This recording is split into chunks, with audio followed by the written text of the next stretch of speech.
Nationwide anti-government protests are taking place across France this Thursday, with up to 900,000 people expected to take part.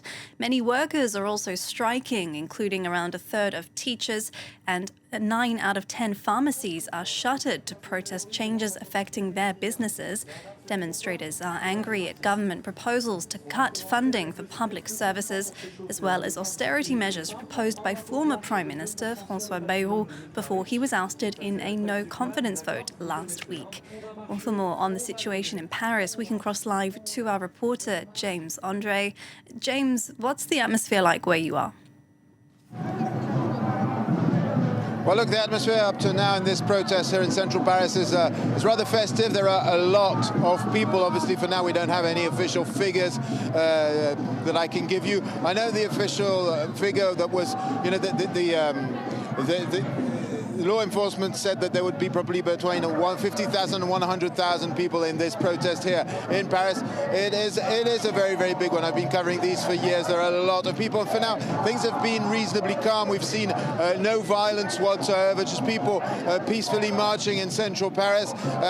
Of course, we're about halfway to Nation, which is the end point of this protest. And indeed, this is only one part of the mobilization today. There are strikes across the board, public transport, but also education, the health system. And indeed, what people are telling us here is that they want to see a shift in Emmanuel Macron's policy, and they want to see a new government named that would take into consideration what they want to see for the future of the country.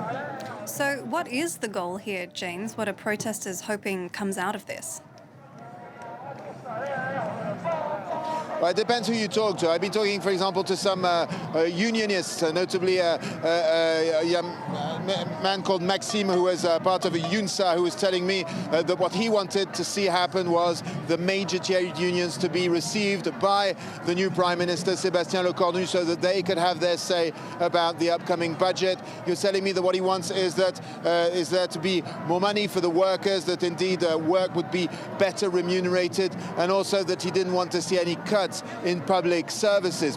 More people have more radical views. They feel that what is required today is for Emmanuel Macron to step down. There's a very, very large banner at the beginning of this protest, and I was speaking to one man who was telling me that, you know, nothing was changing, that Sébastien Lecornu was yet another prime minister that was aligned with Emmanuel Macron's policies, and that he wanted to see that change. Basically, what people want to do today is that they want to be heard. They want for their message to be taken into consideration. A lot of people were telling us that they feel that the cuts that were proposed by the previous government were too harsh, too deep, and that they were unjust socially. So what they want to see is more taxes when it comes to rich people. They say they want the ultra-rich, as they call them, taxed harder, and they want more social justice in France. This is very much the whole point of this march today.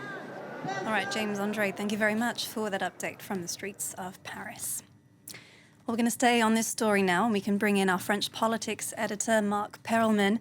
Mark, lots of people on the streets there, as James said, and it comes in the context of this political crisis.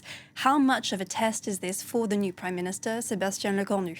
It's obviously a major test. This is not only about trade unions. This is very much about politics. When the unions called for this day of strike and demonstration at the end of August, François Bayrou was still the prime minister. He then called for a vote of no confidence, which he lost. And so the initial reason for that strike and protest day was the 44 billion in budget cuts that he was putting forth. Now he's left, and so possibly is his budget. The new prime minister hasn't given his maiden speech in front of the National Assembly.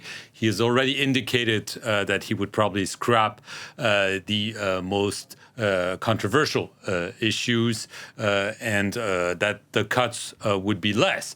But we don't know what he wants, the unions are telling us. And so the unions are saying, we have to take advantage of this extreme weak situation in which the new prime minister finds himself in, with no majority, two prime ministers that have been kicked out, essentially because they don't have a majority in parliament. This hasn't changed. On the contrary, there's a lot of pressure on Sébastien Lecornu, both from the National Rally and the far right. The socialists are really trying to negotiate to get some of those austerity measures taken off by Sébastien Lecornu. And so the fact that there are lots of people on the streets today is also putting added pressure on him to come up with a compromise that could be acceptable to the socialists in parliament and could stop this movement, because obviously this is one day of strikes and demonstration, but the unions have already said if this is successful and if we're not hurt, this is only the beginning.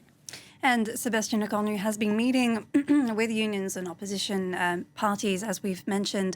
The socialists, of course, with this protest, were really keeping an eye on that. If they're going to get what they want and get a wealth tax, what is the way forward for Lecornu?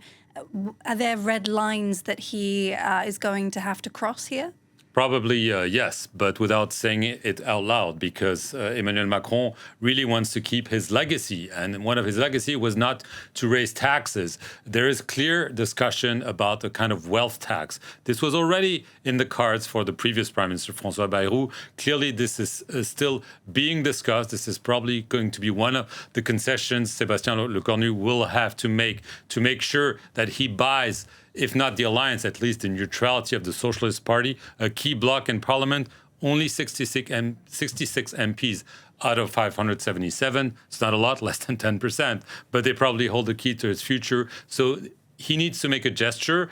There is also possible talk of revisiting the pension reform. The pension reform 2 years ago really provoked days of demonstrations with 1 million people on the street 4 times, which really never happened. But this was pushed through Parliament by the then Prime Minister. So if Sébastien Lecornu finds a way maybe to revisit this pension reform, this could maybe be something that could be acceptable by the left, because the left, the socialists, are also feeling pressure from the far left and also from the unions, because if they start saying, okay, we agree, if not to enter the government, but at least not to throw it out, without knowing exactly what the government is ready to concede, they'll be criticized, and the unions are going to say the socialists are betraying us. So everyone is a bit under pressure. There's no dominant player in French politics, except maybe the National Rally that's clearly in control, if you want. They don't have a majority in parliament, but they can really put a lot of pressure on the Prime Minister if they ally themselves with the left to bring him down, like they did with Michel Barnier. François Bayrou, it was a self-inflicted wound because he decided to call for a vote of no confidence without being forced to, but the verdict was the same. He was kicked out. So Sébastien Lecornu really has a few more weeks to find a compromise, present a budget, and have it adopted by the National Assembly. The clock is ticking. Financial markets are watching.